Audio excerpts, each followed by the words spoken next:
Bueno, bienvenidos de nuevo al canal. En el vídeo de hoy voy a comentaros lo que me ha parecido el libro Los girasoles ciegos, escrito por Alberto Méndez y publicado en 2004. Un año más tarde, en 2005, obtuvo por esta obra el Premio Nacional a la Narrativa. Esta obra pertenece a la novela histórica y se encuentra en el movimiento de la novela posterior a 1975 hasta la actualidad, que comienza tras la muerte del dictador Francisco Franco. Esta obra, el autor nos narra cómo se vivió la derrota desde el bando republicano. Para ello nos cuenta 4 historias independientes pero entrelazadas entre sí.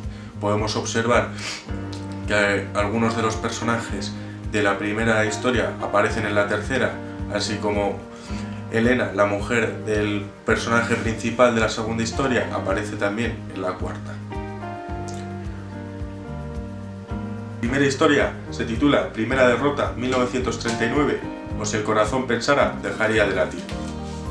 En ella, el autor nos narra la situación vivida por el capitán Alegría, que decide abandonar el cargo un día antes de que concluya la guerra civil. Le arrestan por traición a la patria y una vez arrestado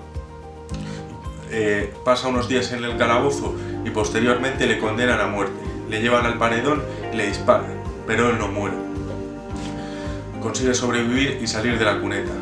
Consigue la ayuda de una mujer pensando que moriría días antes de llegar a Burgos, su ciudad natal, pero él no se siente capacitado y decide entregarse otra vez a las autoridades. La segunda historia, titulada Segunda derrota 1940 o manuscrito encontrado en el olvido, trata del poeta Eulalio, que tras la victoria del bando nacionalista decide emigrar a Francia junto a su mujer Elena, embarazada de 8 meses, que fallece tras dar a luz a su hijo en la montaña. Durante la obra podemos ver cómo va evolucionando el sentimiento de Eulalio hacia su hijo. Durante un primer momento siente poco apego hacia él y con el paso del tiempo se convierte en el pilar fundamental para seguir luchando por su supervivencia, hasta el punto que roba 2 vacas para coger la leche y mantener a su hijo con vida.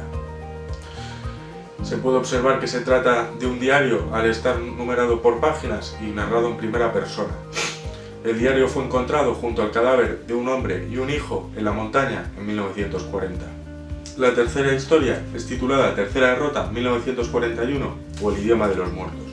En él se nos narra la historia de Juan Serna, un antiguo funcionario de prisiones republicanas que es apresado. Gracias a que conocía al coronel Aymar es mantenido con vida. El coronel Aymar era el que decidía a quién iban a fusilar y a quién no. Juan Serna, para mantenerse con vida, decide inventarse historias sobre el hijo del coronel que había estado con él, diciéndole al coronel que su hijo era muy bondadoso y valiente. Esto le mantiene con vida.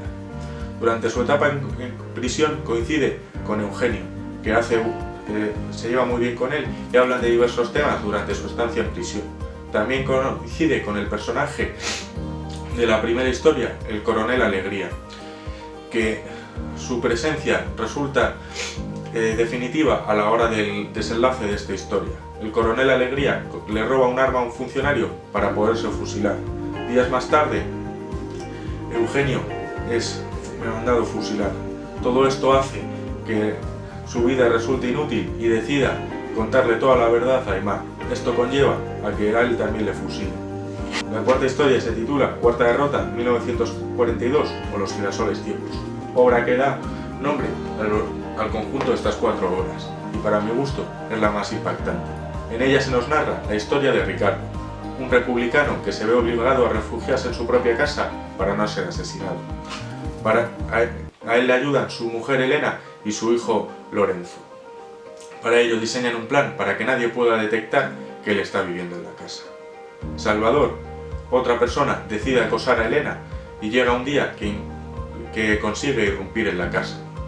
En ella encuentra una maquinilla de afeitar. Elena es sorprendida y consigue disimular diciendo que ella la utiliza para depilarse las piernas. Con ello consigue distraer a Salvador, pero tiempo más tarde volvería a irrumpir en la casa, acosando a Elena fuertemente.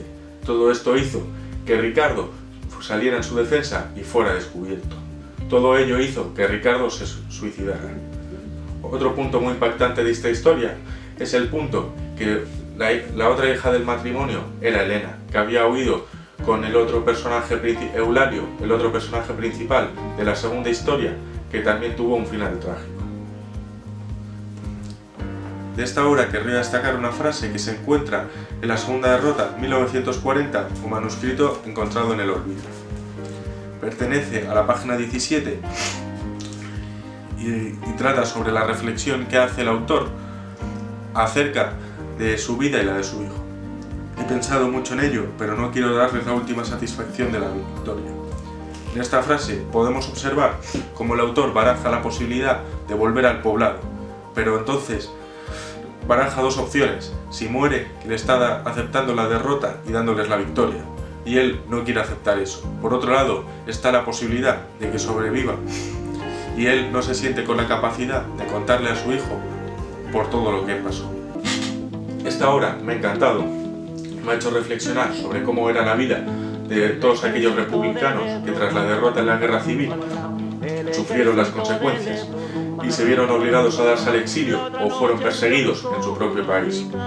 Todo esto por el único hecho de tener unos ideales diferentes al resto.